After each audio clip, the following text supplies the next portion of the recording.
right, Cathy, I think we're going to get started. There are a few people that are already logged in, and we're going to respect that time. And I am so excited to be here today with you, albeit virtually. Welcome to everyone that has decided to invest 30 minutes or so into hearing a conversation that I believe is so timely. It's going to be 30 minutes of robust conversation, an honest conversation with Cathy Lord, my mentor of over 30 years. It's amazing how time flies. I deliberately chose this topic because I really wanted to talk about what support looks like for everyone, particularly for underrepresented individuals within the professional space.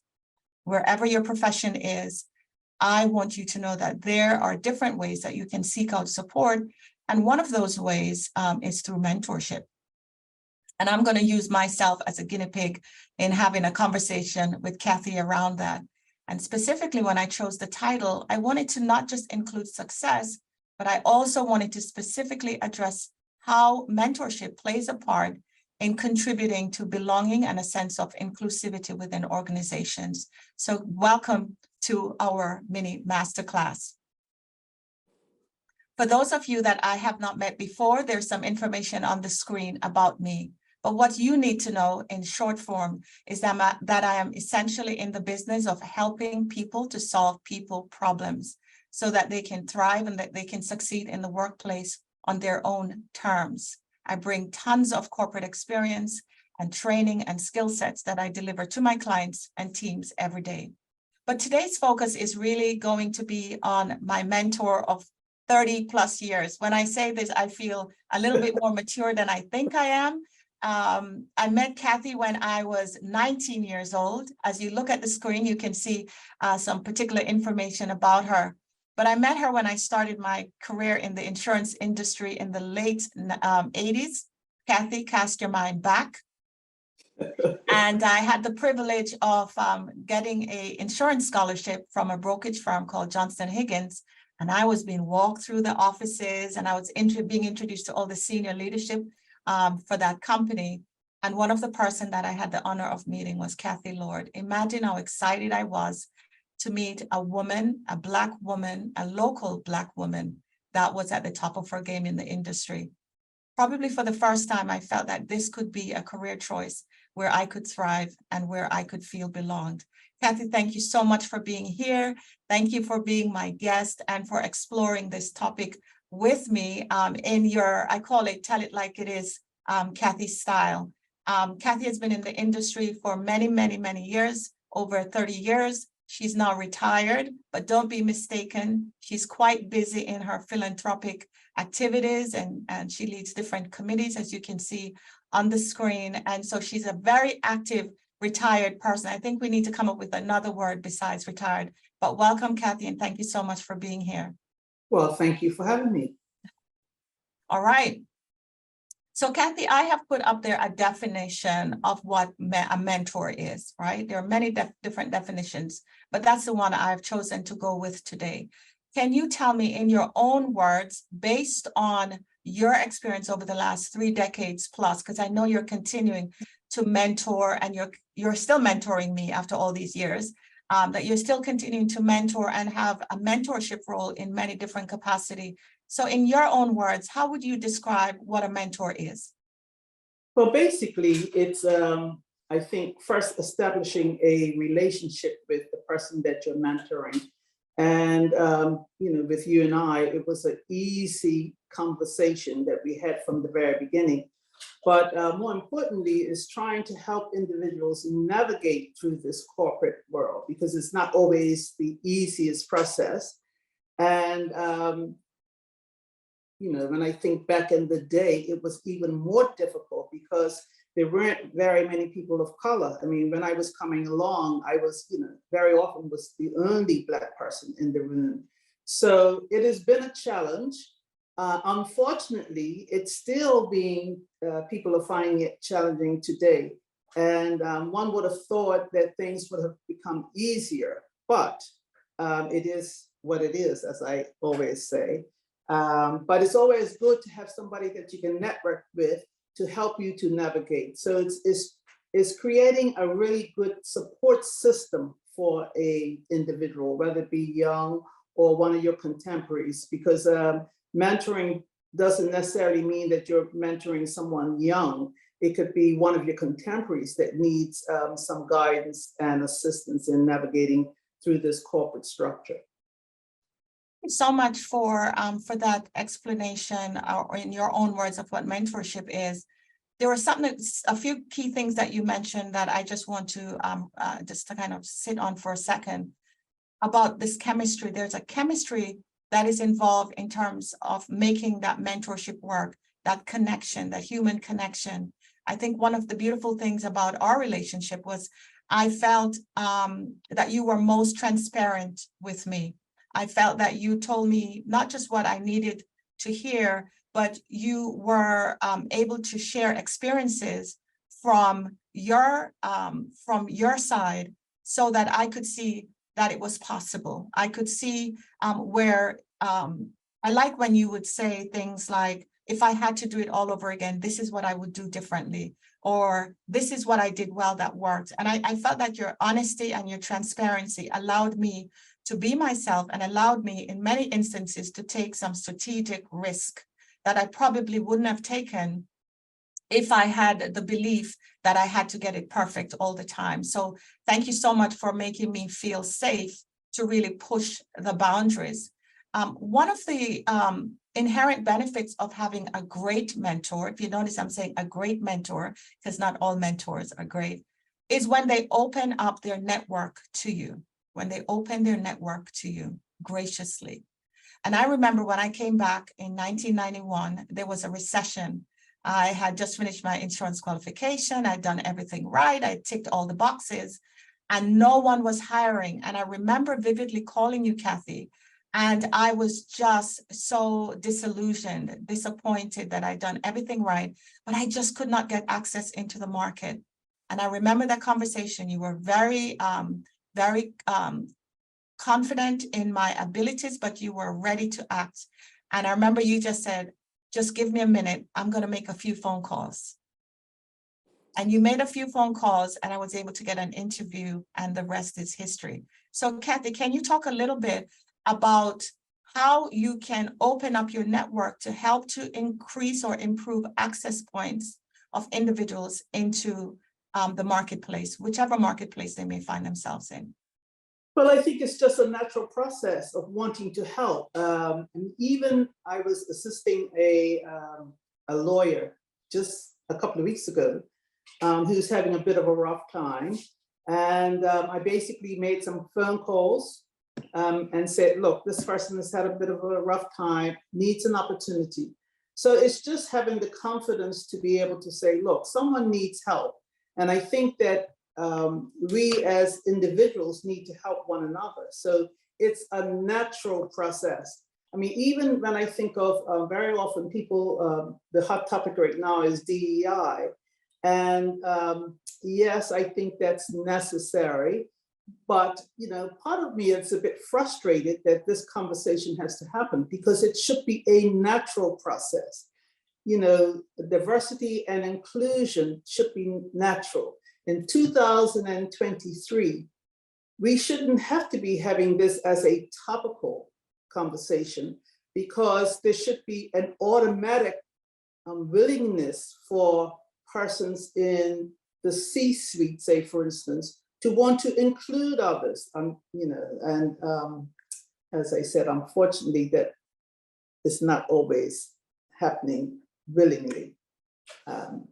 Okay, so I'm going to rest on that, because that is a big part of why I chose to have this conversation as it relates to mentorship and its impact on inclusivity. I know the US stats are a little bit different from Bermuda, but I think it's representative of the fact that about 34% of US employees, only 34% of US employees feel engaged. So we're looking at a significant amount of employees that are not engaged.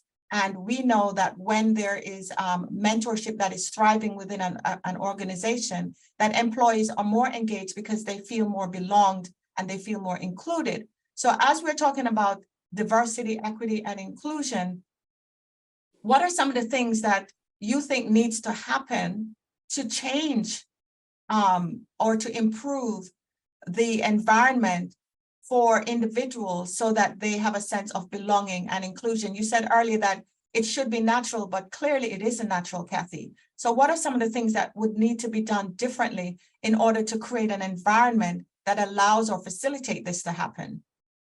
Well, I think that a company needs to have that policy in place. And I know that's, to make that statement doesn't necessarily carry through. But for the individuals, I think you have to be bold enough to say, I'm going to sit at this table. And I heard somebody say it was about a couple of weeks ago, I was listening to a program, and the comment was that they were talking about women and Black women in particular, but I think this goes for Black women and Black males, is that the comment was that you need to put your white man pants on and go into the room and sit at the table. And I think that I found that that statement very profound, because that's what it takes. And I think you go into a room and you say, I am just as good as the other people in this room. I have the ability to contribute, and therefore I should be given the chance to contribute. And whilst I'm making this statement, it might be an easy statement to make, and it's not necessarily easy to happen, but I still feel that you have to, have to push through and have that confidence and say, why not me? Why shouldn't I have this opportunity to sit here? When I look, around at Bermuda in particular, lots of people who are head of companies who are in the C-suite are people that have come to Bermuda at a young age, and that they've been fortunate to be able to be at the top of their game. But when I look at the number of Bermudians who are given the same opportunity, the numbers don't equate. And I have a real problem with that. I often think that maybe, the government should do a study to find out how many individuals are sitting at the very top of a company, came to Bermuda at a very young age, and who have been given that opportunity, and then look at the Bermudians who have had the similar opportunities. And when you look at those numbers, I would be very surprised if they equate, because there's going to be a great disparity in that. So I think it's, the willingness of people giving others the opportunity to be able to sit at the table, to be able to show the skills that they have and the abilities that they have. And unfortunately, that doesn't happen. So when you're mentoring people, you're actually having to help people to navigate. I actually had a conversation, it was last year, with a young Bermudian female who is rising in her company. And she said, the work is easy, or the work I am able to do. She said, the hardest thing that I'm having trouble with is to navigate the politics of that company. And I think that most people would agree that, the politics within a corporation is the hardest thing to navigate. Absolutely. And I often say that it really is learning how to play the game. Absolutely. I'm so glad you brought it up, because, I work a lot with the younger generation who are so courageous, Cathy, and quite honestly are not willing to play the game. And it really have an impact on how you mentor the next generation. They are much quicker in terms of calling it out, and in terms of really having those tough conversations with their leaders and with their managers. So as we look to find ways as mentors to accelerate success for not just the generation that we were in, but the next generation and the next, it is a great point to really start to consider, what does the game look like, and how can that game be played in a way that is aligned with the core values of the individuals that we're mentoring. I find it very interesting as well when I'm working with the younger generation helping them to figure out what those core values are and what success looks like for them. Because not everyone wants to get to the C-suite. I believe one of the huge benefits that you brought to me was helping me to stay grounded around what was important to me as I was building my family and creating a wealth in terms of family, my health, and my career, being able to keep that really great balance and being grounded. One of the questions I really want to ask you, Cathy, is how can we become better mentors in terms of being able to accelerate success, especially for the underrepresented individuals, to make sure that, Cathy, what you're doing doesn't just stop because you stop, but that we're replicating it. I have certainly done my part in replicating the gift of mentorship that you so graciously gave to me and continue to give to me when I transitioned into becoming an entrepreneur, which was another huge step in the pandemic. What are some of the things that you think that we can do, and I'm going to include myself, differently to ensure that mentorship is actually playing an active role in advancing diversity, equity, and inclusion, and setting up each of us and the people that we mentor to succeed? Well, again, I think it's the willingness of an individual to want to give of themselves. So, I mean, I think that we can't just sit in our own little bubble. We have to be cognizant of the fact that somebody would have given you an opportunity in the beginning, and therefore you want to carry that forward. And, you know, I think that individuals who have, for lack of a better word, arrived at a position or, you know, station in life, they should be looking down to the next level and saying, okay, I know I need to bring this person along. I know that this individual has the ability to do great things. I mean, the first time that I started to mentor someone, and mentoring wasn't something that I was conscious about doing, but I can remember vividly when I first met, it was actually Cathy Lord, who she had just finished she was in the process of finishing high school. But I was so impressed with the fact that this was a young girl. She had taken on a lot of responsibilities with respects to her family and her family life, because her mother died when she was 12. And to be honest, I was a bit in awe of, because I was a 30-year-old at the time, but I was impressed with what she had taken onto her shoulders, but she also was still very driven that she wanted to go places and to achieve. So I think as individuals, when we see younger people with that type of drive, you want to encourage it. You know, very often, even today, even with people that have risen to a position, there's still this atmosphere of their lights being dim.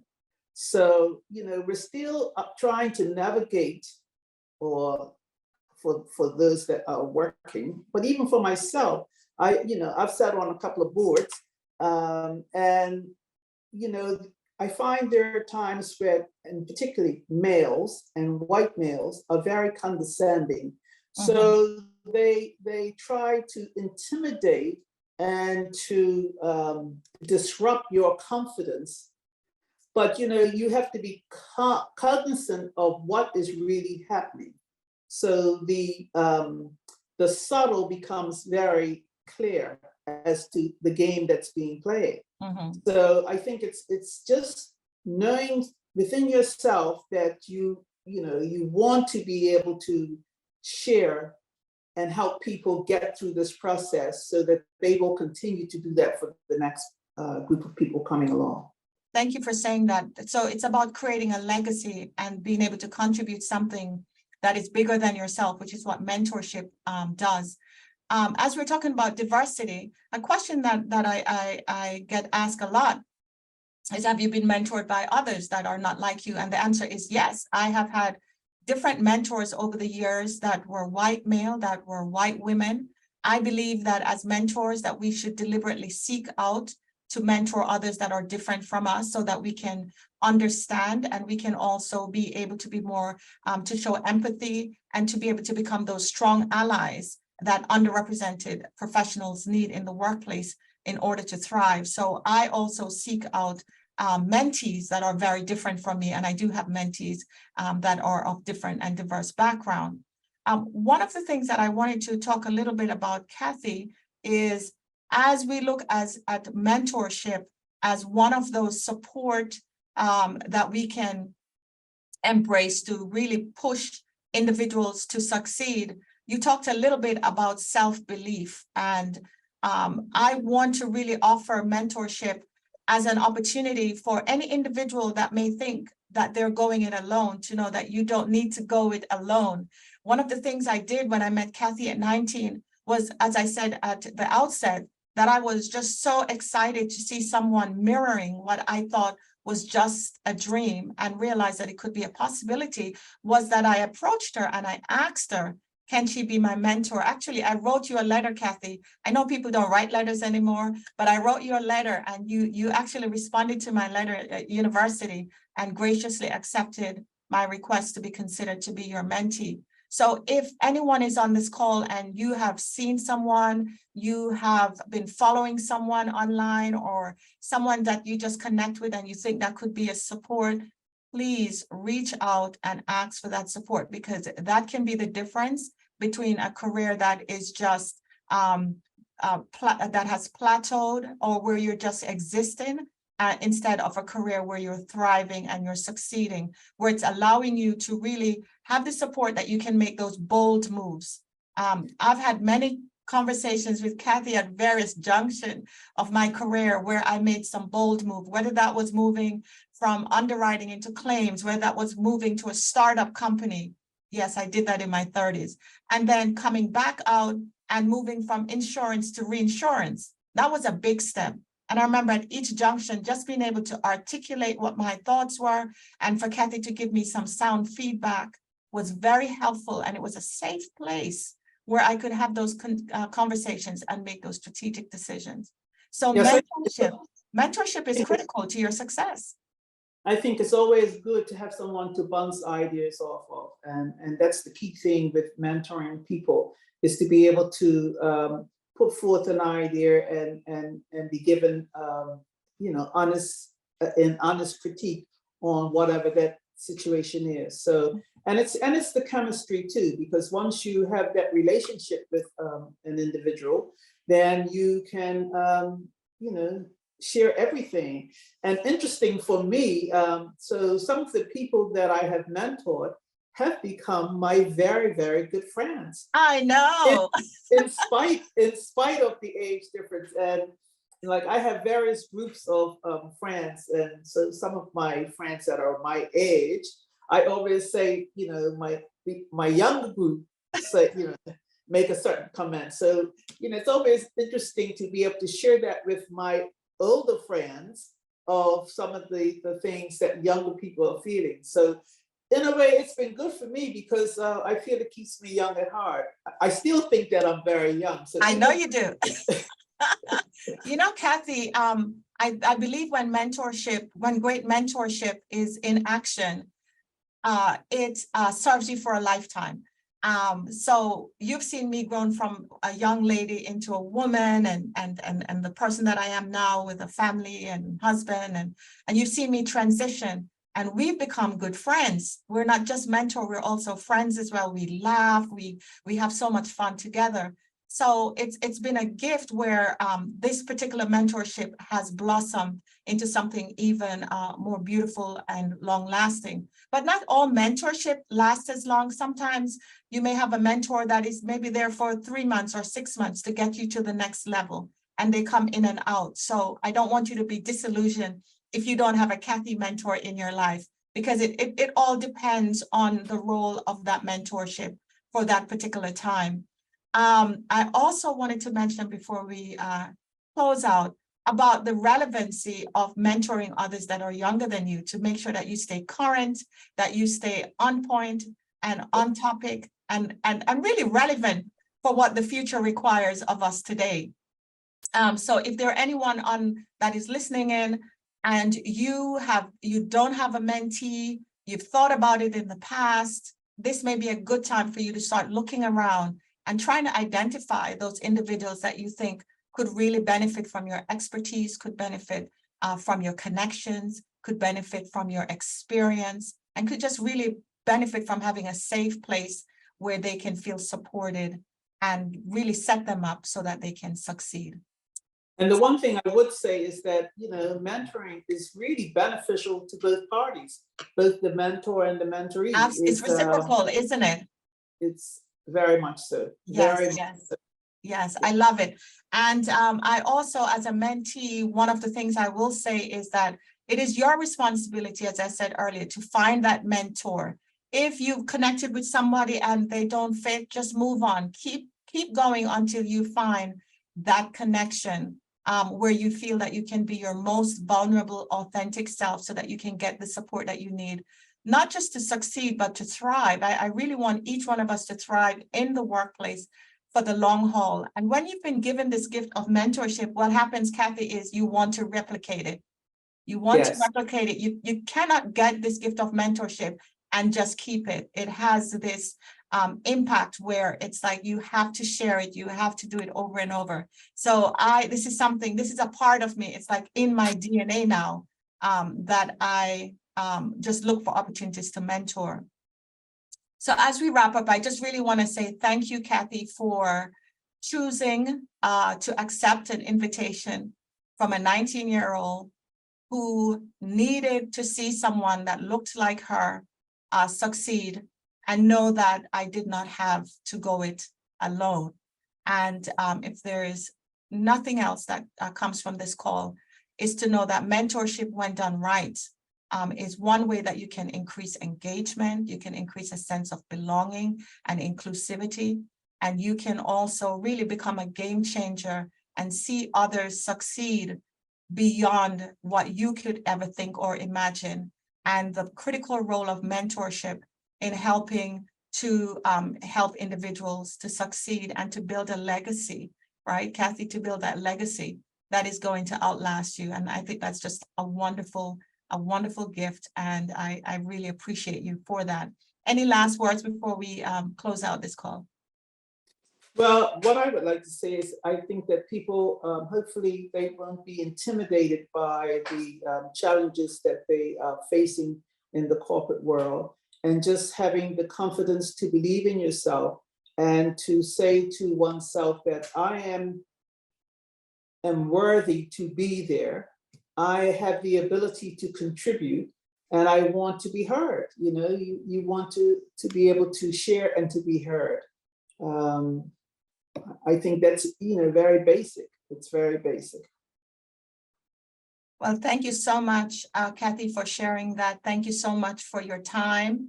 And I appreciate everyone that has really taken the time to spend with us, to hang out with us. And I hope that you've heard a few things that you can take away, a few things that you'll start doing, challenging yourself to really put yourself out there to become a mentor, challenging yourself to put yourself out there and ask for a mentor. Again, you don't have to do it alone. And as we move up, we lift others up as well. And mentorship is a beautiful way to do that, where both parties, I like that, Cathy, both parties are benefiting from this relationship. And if you're fortunate to have a mentor like Cathy, then it will last a lifetime. Thank you so much. Have a wonderful afternoon. And I hope that this particular mini masterclass was supportive of you. Take care. Goodbye. Thank you. Bye-bye. Bye.